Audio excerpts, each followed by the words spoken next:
Shalom Aleichem, nous sommes donc le 7 août, soit le 3 Av, 5784. Un petit shiur rapide sur ce qu'on dit sur la Torah orale. La Torah orale, c'est principalement la Mishnah, la Gemara ou Talmud, que ce soit le Talmud de Jérusalem, le Talmud de Yerushalmi, qui était en fin de compte dans tout Israël, et le Talmud après qui s'est passé, qui a été écrit, codifié à Babel, le Talmud Babli, sont eux des pirushim, des commentaires de la Mishnah. Le principal, la Torah orale, c'est la Mishnah. La Mishnah a été aussi codifiée, c'est-à-dire écrite, retranscrite par Rabbi Yehuda Hanassi, à l'époque de la fin du deuxième temple, si je ne me trompe pas. Et pour la bonne raison que, pour ne pas perdre cette Torah orale, puisqu'elle est orale, donc elle doit se transmettre. Alors imaginez-vous, nous qui aujourd'hui en 2024 n'avons pas beaucoup de choses de la transmission de nos parents, véritablement comme ci comme ça, lorsqu'ils n'ont pas été, vraiment pratiquants et vraiment croyants. Je parle pas de religieux, parce que religieux c'est une caste. Or il n'y a pas vraiment de caste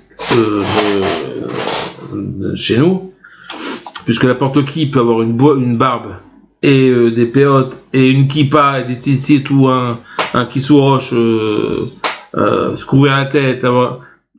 C'est pas pour les religieux. Il y a des choses qui sont de la Torah qu'on applique en fonction de les générations, et puis c'est tout.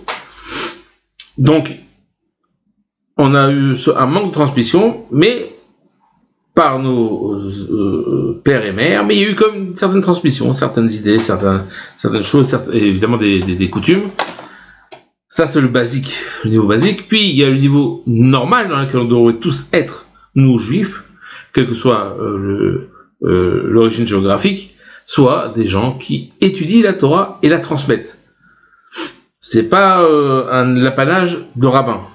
C'est pour tout le monde, tous les juifs doivent apprendre et transmettre. Si c'est pas leurs enfants, c'est les voisins, les parents, les grands. Et donc de pas parler de Torah, mais de vivre la Torah, c'est ça la vie. Je vais pas, allez mais non, on parle un petit peu de Torah. Ben non, je ne parle pas un petit peu de Torah maintenant, puisque je suis dans la Torah. La Torah c'est ma vie. Donc je parle un petit peu maintenant des courses de cheval. Ça serait plus approprié. On va parler maintenant de quelque chose qui est de chol. Faut inverser les tendances.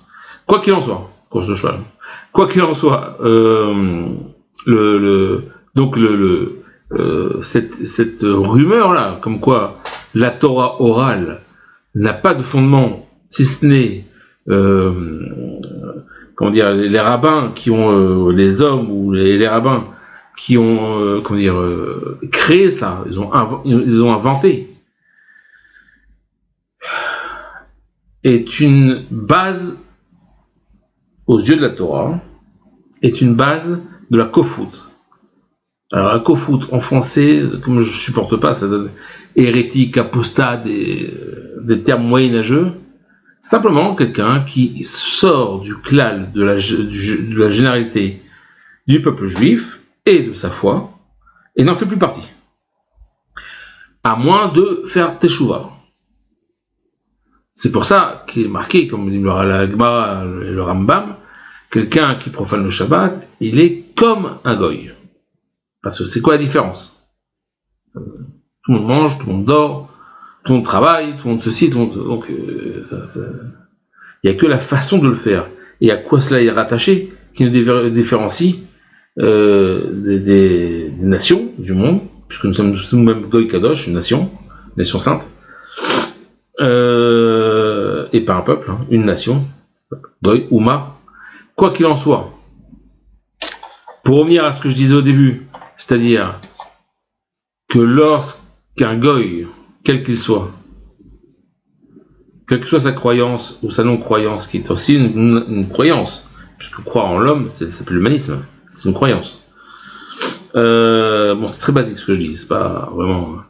dans tous les cas, quelqu'un qui dit, ou un juif qui dit, je ne crois pas dans la Torah orale, c'est-à-dire tout ce que vous faites, c'est du pipeau, c'est n'importe quoi, des histoires, ce que vous voulez, vous exagérez, c'est de l'extrémisme, et compagnie, tout ce qu'on a pu entendre et subir surtout, de ceux qui, généralement, ne savent pas. sont des ignorants totalement.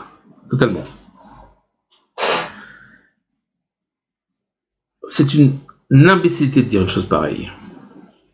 Pourquoi notre, entre guillemets, religion, qui n'est pas une religion, pour la Torah, ne peut pas être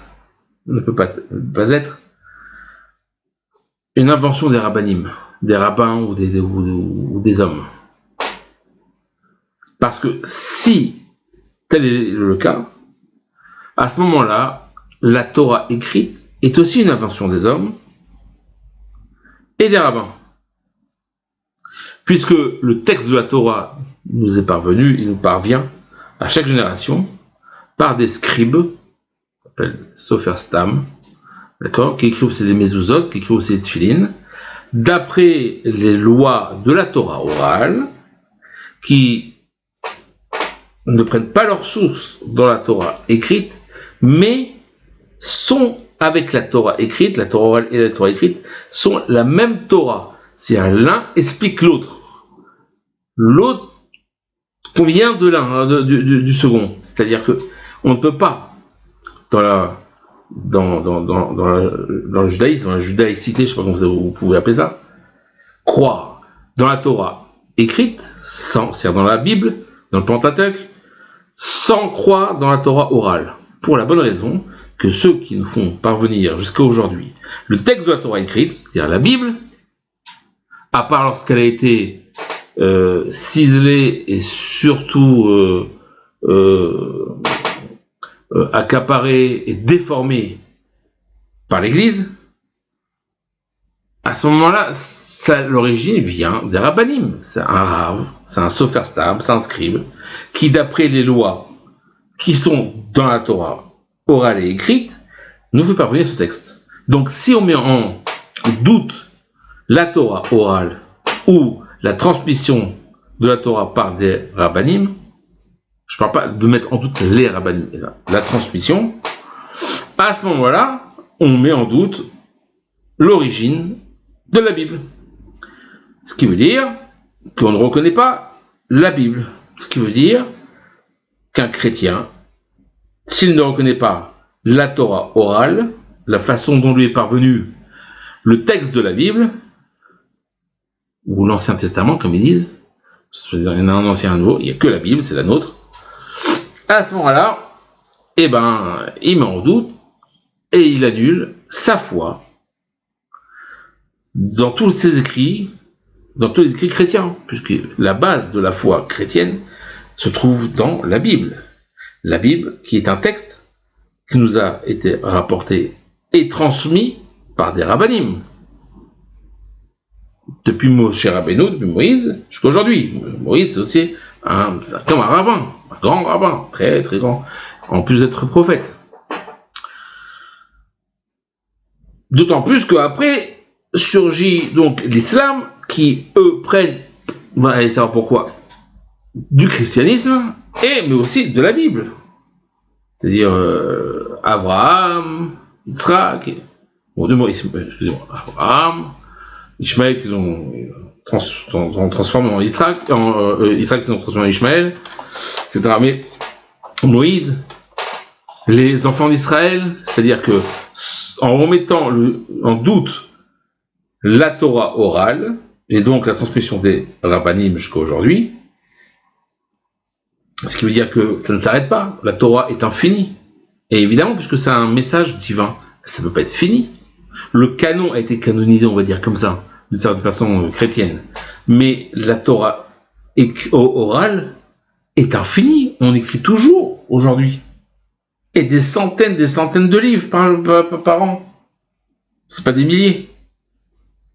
Et sur telle notion, sur telle loi, sur cela, avec des références.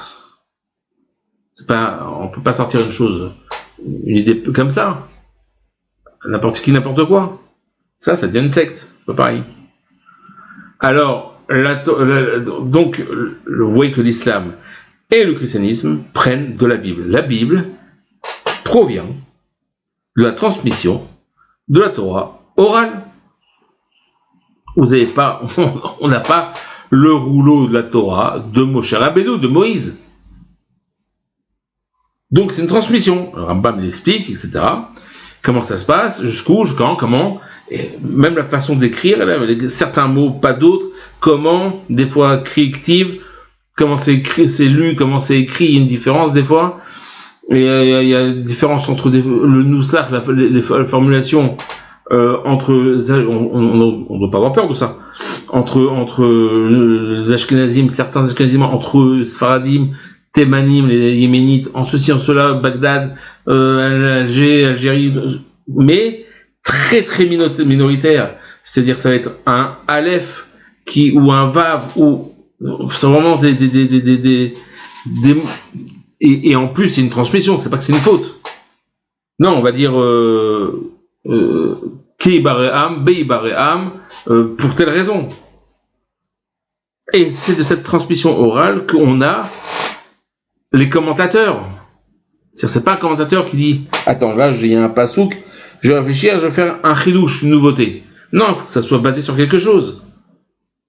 Sur un pasouk, sur autre chose. Sinon on est complètement déconnecté.